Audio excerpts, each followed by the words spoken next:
अनु को पूरा विश्वास है कि अगर वह अपनी पूजा और प्रथा पूरी कर लेगी तो उसे मनचाहा वर जरूर मिलेगा, और इसी विश्वास के साथ वह माता की चौकी की तैयारियों में जी जान से जुट जाती है।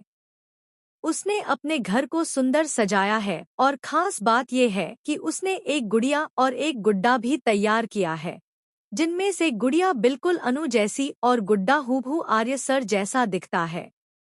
जब आर्य अनु के घर माता की चौकी में आता है तो उसकी नज़र सबसे पहले उस गुड्डे पर जाती है और वह सोच में पड़ जाता है कि ये गुड्डा तो कुछ कुछ मेरी तरह लग रहा है। इतने में अनु पारंपरिक साड़ी पहने हुए सामने आती है और आर्य से पूछती है, सर, मैं साड़ी में अच्छी नहीं लग रही क्या?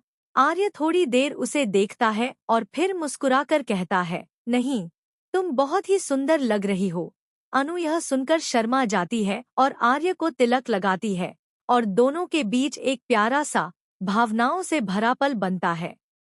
यह सब देखकर मीरा का खून खौल उठता है, क्योंकि वह न केवल अनु से जलती है बल्कि उसका परिवार और उसका हर रिश्ता उसे बिल्कुल नापसंद है।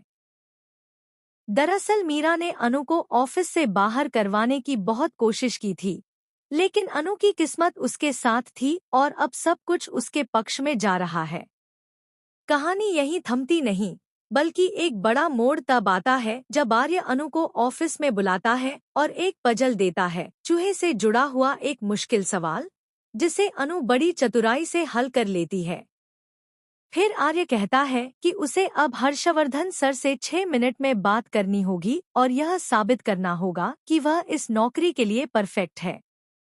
अनु बिना झिझके भगवान गणेश और माता पार्वती की एक रोचक कहानी सुनाती है, जिससे हर्षवर्धन सर को यह एहसास होता है कि अनु ने जो गलती की थी वह जानबूझकर नहीं थी, बस परिस्थितियां ऐसी थी। वे अनु को माफ कर देते हैं और उसे फिर से ऑफिस में काम करने की अनुमति भी दे देते हैं। यह सुनते ही मीरा और भी ज्यादा भड़क जाती है, क्योंकि उसकी सारी चालें नाकाम हो जाती हैं। दूसरी ओर अनु और आर्य के बीच का रिश्ता और भी मजबूत होता जा रहा है। अनु ने आर्य को एक स्क्रैप बुक दी है जिसमें वह चाहता है कि आर्य अपने बारे में कुछ बातें लिखे ताकि वह उसे बेहतर समझ सके। आर्य खुशी खुशी इसके लिए तैयार हो जाता है। माता की चौकी के दिन जब दोनों आमने सामने आते हैं तो उनके बीच भावनात्मक जुड़ाव पहले से कहीं ज्यादा गहरा हो चुका होता है। अनु के मन में अब साफ तौर पर आर्य के लिए प्रेम पनप चुका है और आर्य को भी अब इसका एहसास होने लगा है। जब वह गुड्डे को देखता है तो समझ जाता है कि ये सब यूं ही नहीं है, जरूर अनु ने उस गुड्डे को उसी की तरह बनाया है और उसके पीछे कोई खास भावना छुपी है। यही सोचते हुए आर्य थोड़ा थोड़ा अनु से दूरी बनाना शुरू कर देता है, क्योंकि वह भी अपने मन की उलझनों में फंसा होता है। अनु को ये बदलाव बिल्कुल अच्छा नहीं लगता और वह सोचने लगती है कि आखिर आर्य उससे दूर क्यों हो रहा है।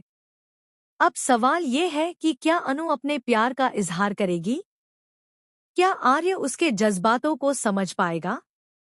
या फिर कहानी में मीरा एक नया तूफान लेकर आएगी जो अनु और आर्य के बीच दरार पैदा कर देगा? इन सारे सवालों के जवाब धीरे धीरे सामने आने वाले हैं और सीरियल तुमसे तुम तक की कहानी एक दिलचस्प मोड़ पर आ चुकी है, जहां हर किरदार की भावना, उसकी चाहत और उसका संघर्ष अब खुलकर सामने आ रहा है। दर्शक भी अब बेसब्री से इंतजार कर रहे हैं कि क्या अनु का प्यार उसे उसका वर देगा? क्या आर्य भी